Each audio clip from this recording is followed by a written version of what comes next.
Opioids are a class of drugs that include illegal substances like heroin, synthetic substances like fentanyl, and then also prescription opioids that are available legally and by prescription.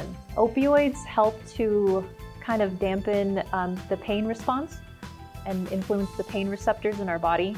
So that's why they're used to moderate kind of that severe pain or like pain or anything after surgery. But they are also they can be addictive just because of the other types of effects that they can have. They can produce like euphoria. Well, the opioid epidemic has become a problem, and mainly it's just because it's something that's preventable.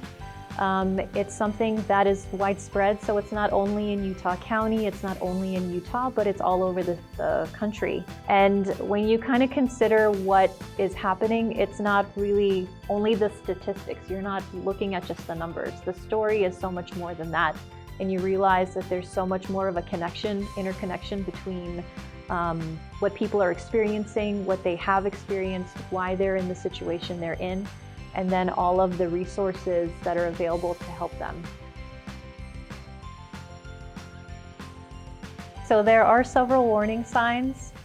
Most notably, if you see some changes in their mood, in their behavior, so maybe they're sleeping more, sleeping less, maybe they are isolating themselves, there are changes in some activities that they used to want to do, maybe they have new financial trouble, or you notice that there might be stealing involved. And then if they are taking a prescription opioid or medication, maybe you might notice that they're taking it more often. And then of course, like mood swings and like I said, changes in just overall behavior, overall appearance. There's actually some really great resources at the federal level and the state of Utah and within Utah County itself. So the first thing that anybody needs to know is that opioid use disorder is a chronic medical condition and it is treatable. You know, if you are worried about someone specifically, you can speak to them. But if you don't know how to speak to them, you can reach out to a healthcare provider. You can reach out to a treatment facility, so a professional who works in treatment and recovery programs.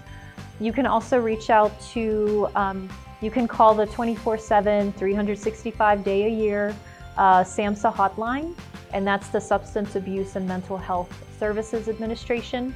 And that number is 1-800-662-HELP, H-E-L-P.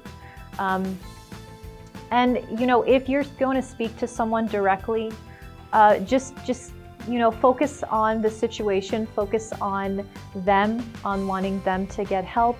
Voice your concern, try to avoid blaming, try to avoid accusatory language, and use I statements. So for example, you can say that, you know, I'm really worried about you, or I've noticed that you've been taking more of whatever it is, and I'm just worried about you, and I really want to make sure that you get some help.